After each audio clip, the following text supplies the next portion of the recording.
Welcome to The Explainer. Today, we're diving into a really profound narrative called The Last Signal. It hits right at the heart of a dilemma pretty much all of us face at some point. How do we actually let go of our past without feeling like we're letting go of the people we love? So we're going to follow the deeply emotional journey of a guy named Marcus. He just recently lost his grandfather, and now he's staring down that absolutely monumental, heavy task of clearing out his childhood home. Through his story, we'll unpack that super delicate relationship between physical objects, the spaces we live in, and the actual true nature of the legacy we leave behind. Now, I want you to think about something right off the bat. Where do our memories actually live?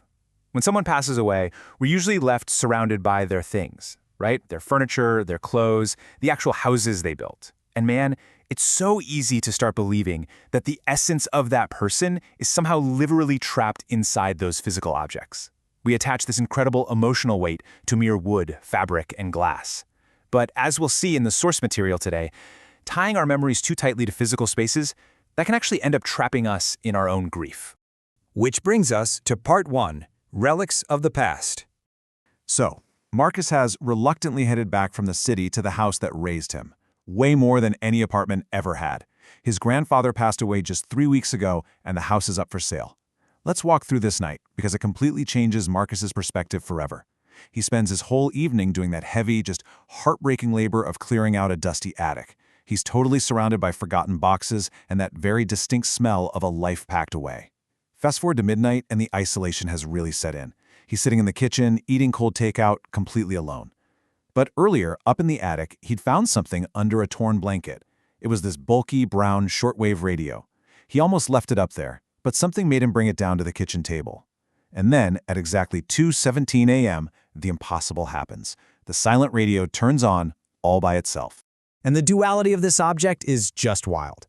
On a purely physical level, the text describes this radio as having a cracked dial and a cord ending in frayed copper wire. Marcus didn't even have a plug adapter for the thing. By all laws of physics and logic, it's totally useless, a broken relic. But the emotional reality? That's a whole different story. At 2:17 a.m., it starts glowing faintly amber. It starts emitting static, sounding almost like soft rain hitting a window. It stops being just wire and plastic and suddenly transforms into this miraculous bridge between the past and the present, playing a delayed recording that instantly jolts Marcus wide awake. Moving on to Section 2, the Midnight Broadcast. This right here is the absolute turning point of the narrative. A seemingly broken machine delivers this profound emotional intervention. I mean, hearing a dead relative's voice in the middle of the night would be terrifying for anybody, and Marcus naturally tries to logic his way out of it. He's thinking, maybe it's loose wires, residual charge. But then, right through the static, comes his grandfather's voice, and he says, "Don't be scared. I'm not a ghost. I'm just a recording, I suppose." It's brilliant because the grandfather anticipated Marcus's exact reaction. He goes on to explain that he made this recording years ago and set it to trigger on a specific date, even mentioning that Marcus's grandmother, who was always way better with machines than he was, had helped him set it up. This completely shatters Marcus's rationalizations. There was no glitch here. It was a deliberate, incredibly lovingly timed message. But before he drops his final advice, the grandfather gives some context about his own life, which is super essential for understanding the weight of this house. He tells Marcus, "I grew up with nothing. Nothing but a father who worked until his hand stopped working and a mother who sang to make the silence smaller." He actually built the very house Marcus is sitting in with just $3,000 and 2 good years of hard labor. Every single wall, every window. He's sharing this to remind Marcus that yeah, while building something feels impossible right up until it doesn't, the physical structure itself is really just the byproduct of that love and hard work. And that brings us to Section 3, Building and Letting Go.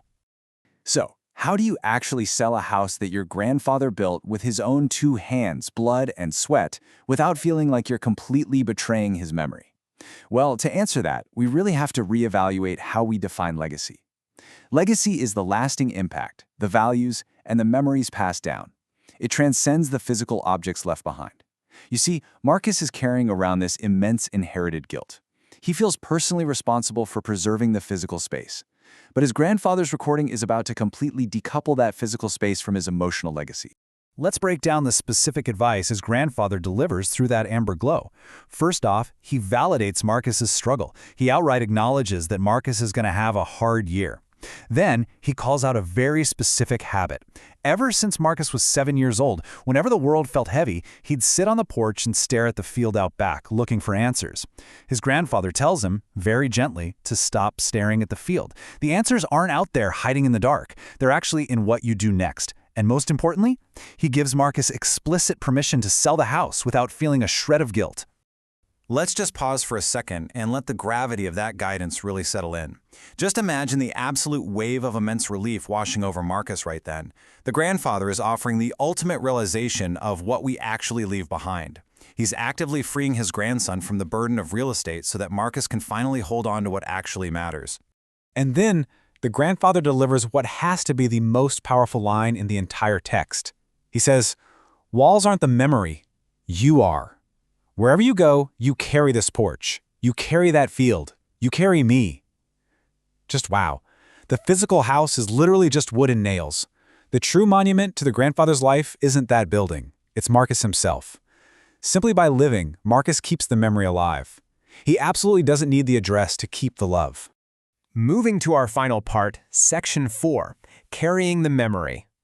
Let's see how all this builds to the resolution of Marcus's grief. When you compare the two, it really locks in what Marcus has learned. On one hand, you've got the cold reality of real estate, right? The physical house, the walls, the windows, the dusty objects in the attic that are eventually destined to be sold. But on the other hand, you have the warm permanence of true legacy, the feeling of the porch, the memory of that field, and the enduring nature of his grandfather's love. They're completely separate things. Losing the house definitely does not mean losing the legacy. As the midnight broadcast finally comes to a close, the grandfather's voice grows a bit quieter, and he leaves Marcus with these deeply affecting final words. "I loved watching you grow up. It was the best thing I ever got to see." After that, the amber light just fades out. The static stops. The kitchen returns to complete and utter silence. But, it's no longer that heavy, isolated silence from earlier in the evening. Now it's a peaceful, deeply resolved silence. We can actually track Marcus's beautiful transformation through his final actions that night. First, he just sits in silence at the table. His hands are flat, that cold takeout box is still sitting there open. He's just taking the time to truly absorb his grandfather's words. Then, he stands up and opens the back door to the cool, soft night air. He looks out at the dark field. Yep, the exact same field he stared at as a boy looking for answers. But this time, his physical actions mirror his emotional release. He completely stops searching for answers out in the dark. He looks up at the stars, and as the text says, he isn't looking for anything anymore. He is just carrying it all.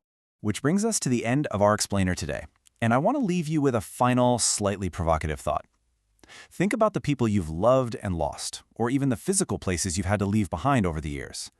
What are you carrying with you? Are you holding on to the heavy physical walls of the past, or have you allowed yourself to internalize the true legacy, the love, the lessons, and those core memories?